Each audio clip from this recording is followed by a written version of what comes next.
സംസ്ഥാന സ്കൂൾ കലോത്സവത്തിന് ഇന്ന് കൊല്ലത്ത് സമാപനമാകും. സ്വർണ്ണക്കപ്പിന് ഇഞ്ചോടിഞ്ച് പോരാട്ടമാണ് നടക്കുന്നത്. 901 പോയിന്റുമായി കോഴിക്കോട് ജില്ലയാണ് ഒന്നാം സ്ഥാനത്ത്. കണ്ണൂരും പാലക്കാടും തൊട്ടു പിന്നിലുണ്ട്. ജോസിൽ സെബാസ്റ്റ്യൻ ചേരുന്നുണ്ട് വിശദാംശങ്ങളുമായി. ജോസിൽ, അവസാന ദിനമാണ് ഇന്ന്. ഏതൊക്കെ മത്സരങ്ങളാണ് വേദിയിലെത്താനുള്ളത്? ഒപ്പം ഏറ്റവും ഒടുവിൽ കിട്ടുന്ന പോയിന്റ് നില, സമഗ്രമായ കലോത്സവ വിശേഷങ്ങൾ.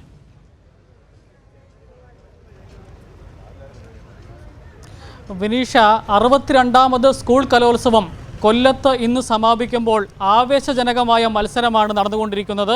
നമുക്കറിയാം, കോഴിക്കോട് നിന്ന് കപ്പ് അവിടെ നിന്ന് എടുത്തുകൊണ്ട് കൊല്ലത്തേക്ക് വരുമ്പോൾ കോഴിക്കോട് ജില്ല ഒരു പ്രഖ്യാപനം നടത്തിയിരുന്നു. വെറും 5 ദിവസത്തേക്ക് മാത്രമാണ് ഞങ്ങൾ ഈ കപ്പ് വിട്ടു നൽകുന്നത്, അതിനുശേഷം കോഴിക്കോട്ടേക്ക് തന്നെ കപ്പ് തിരിച്ചു കൊണ്ടുവരും എന്ന് പ്രഖ്യാപിച്ചാണ് അവർ കോഴിക്കോട് നിന്ന് കഴിഞ്ഞ വർഷത്തെ ജേതാക്കളായ കോഴിക്കോട് കപ്പ് കൊല്ലത്തേക്ക് കൊടുത്തുവിട്ടത്. അവർ ആ വാക്കു പാലിക്കുന്ന രീതിയിലുള്ള ഒരു മത്സര പോയിന്റ് നിലയാണ് ഇപ്പോൾ വന്നുകൊണ്ടിരിക്കുന്നത്. നിലവിൽ കോഴിക്കോട് ജില്ല 901 പോയിന്റുമായി ഒന്നാം സ്ഥാനത്ത് നിൽക്കുകയാണ്. ഇതുവരെ ഒന്നാം സ്ഥാനത്ത് നിന്നുകൊണ്ടിരുന്ന കണ്ണൂർ ജില്ല 897 പോയിന്റുമായി രണ്ടാം സ്ഥാനത്തേക്ക് പിന്തള്ളപ്പെട്ടിരിക്കുകയാണ്.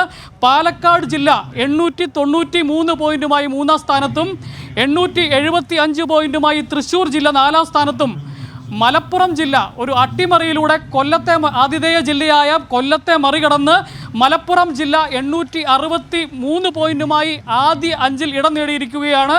കൊല്ലം ജില്ല, ആതിഥേയ ജില്ലയായ കൊല്ലം ജില്ലയ്ക്ക് 860 പോയിന്റുമായി 6ാം സ്ഥാനത്താണ് ഉള്ളത്. വിനീഷ.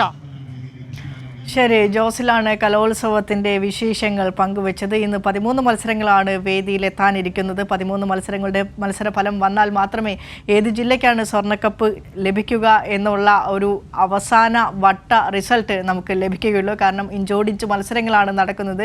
എല്ലാം ഒന്നിനൊന്ന് മെച്ചപ്പെട്ട മത്സരങ്ങളാണ്. യാതൊരുവിധ പരാതിയുമില്ലാതെ സമയ ക്രമീകരണം പാലിച്ച് എല്ലാ മത്സരങ്ങളും എല്ലാ വേദികളിലും പുരോഗമിച്ചുകൊണ്ടിരിക്കുകയാണ്. അവസാന ദിനമായ ഇന്നും എല്ലാ വേദികളും ഉണർന്നു കഴിഞ്ഞു എന്ന് തന്നെയാണ് മനസ്സിലാക്കുന്നത്. ജോസിൽ സെബാസ്റ്റ്യനാണ് വിശദാംശങ്ങൾ നൽകിയത്.